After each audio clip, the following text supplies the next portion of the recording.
All right, listen up. Have you ever seen a transfer student this insane? Our boy survived a plane crash at 8, spent 10 years as a child mercenary, and now he's been dropped straight from the battlefield into high school. Meanwhile, back at school, things are getting ugly. The local bully, Jissa Kim, and his crew have some poor kid cornered, and he's running his mouth, all like, "Oh, so you think you're not just some pushover, huh?" He throws a heavy punch, but what do you know, it gets blocked. Jisoo himself is shocked. As he blocked it. But this punk doesn't give up, oh no. He immediately follows up with a cheap shot kick, try to catch him off guard. And now he's just fighting dirty. We're talking hair pulling, cheap shots, the whole deal.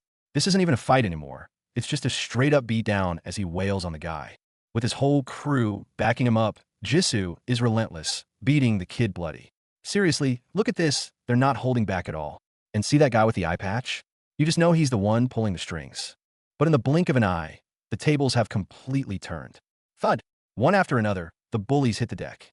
The entire classroom is stunned. Holy S asterisk. Is this for real? He just knocked out GSU Kim's entire crew.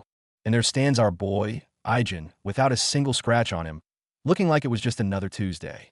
His aura is so intense that one of the onlookers is literally trembling, thinking she might be next. But Ijin's eyes are ice cold, completely unfazed. Just then, the girl they were bullying, Daeyeon, approaches him. She knows he fought because of her and feels a mix of guilt and concern.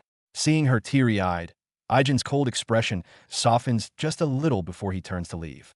He just puts a reassuring hand on her shoulder and offers to walk her back to class. What a gentleman. The entire hallway is buzzing, students whispering. The hell just happened?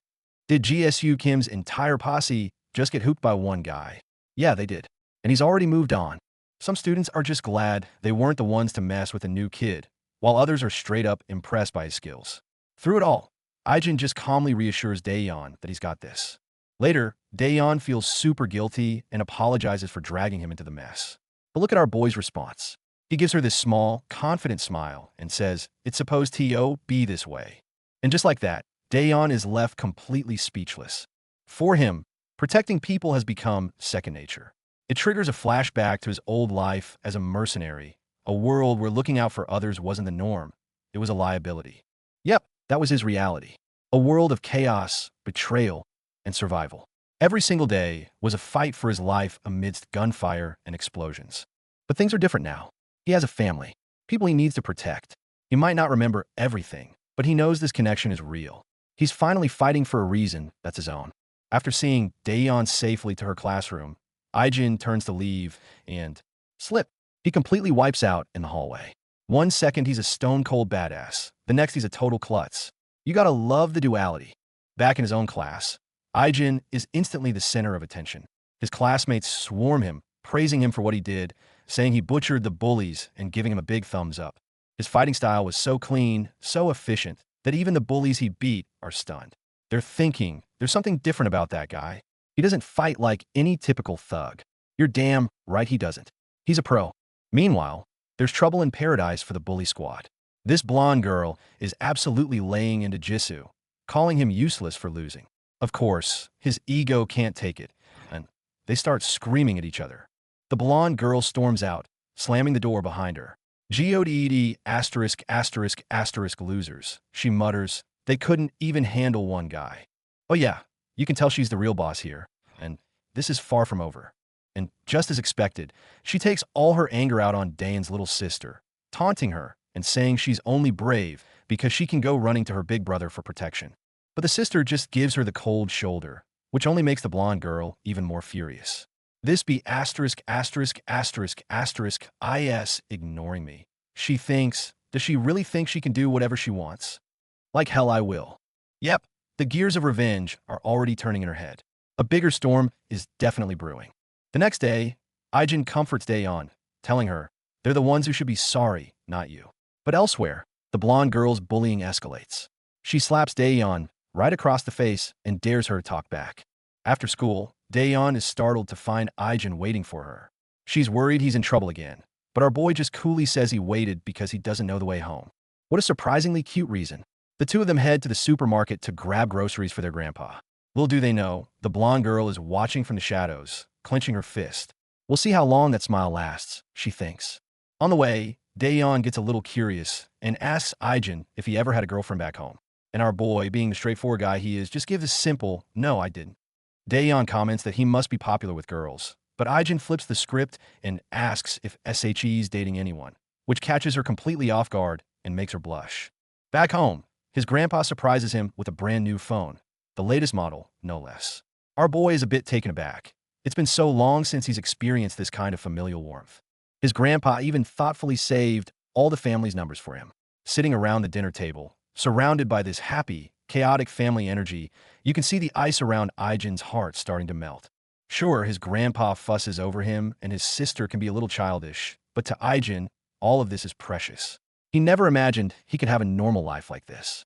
Later that night, lying in bed, the first thing Ijin does with his new phone is send a text to Daeyeon with his number. Look at that. Our boy is actively trying to connect with his new world. Meanwhile, his old mercenary buddies were actually planning on getting him a phone too, but it looks like Grandpa beat them to it. The next morning, Ijin steps out of the shower into the familiar, warm chaos of his new home. Daeyeon woke up extra early to make soup for her grandpa. Feeling happy, she could do something nice for him. She rushes off to school, trying not to be late, completely unaware of the danger lurking just around the corner. Just as she gets near the school, a group of thugs in red hoodies seemingly comes out of nowhere. They shove her to the ground, yelling, "Better watch where you're going, be asterisk, asterisk, asterisk, asterisk." Looking at the way they surround her, it's obvious this wasn't an accident. They were waiting for her. This has the blonde girl's revenge written all over it. At the same time, another attack is happening across town at a karaoke bar. A girl named Huijin Kim gets cornered by the blonde girl's crew and takes a serious beating. Huijin is covered in bruises, coughing up blood, but she toughs it out, refusing help from a bystander and stumbling away on her own. It seems the blonde girl planned a coordinated attack on two different people. Back in the classroom, the teacher notices Daeyeon is absent and didn't call in sick. While other students wonder what's up, the blonde girl and her lackeys share a smug look. When the final bell rings, Ijin stands alone at the school gate. He watches the crowd of students pour out, but the one person he's waiting for never shows. A bad feeling starts to creep in. He pulls out his phone and calls Daeyeon, but there's no answer. He tries again and again, but her phone just vibrates uselessly in her empty room. Ijin's expression grows grim. He knows something is wrong. Wasting no time, Ijin rushes over to Daeyeon's house. He knocks, but gets no response. He tries calling again, but it's no use. His mercenary instincts are screaming that this is bad. Very bad. He recalls her mentioning she felt sick, but the more he thinks about it, the less sense it makes. His eyes scan the area, and that's when he notices the shoes left by the door. On one of the sneakers, there's a clear, dry drop of blood. The moment he sees it, Ijin's entire demeanor changes. His eyes become sharp, predatory. He knows this isn't just school bullying anymore. A real fight is about to begin.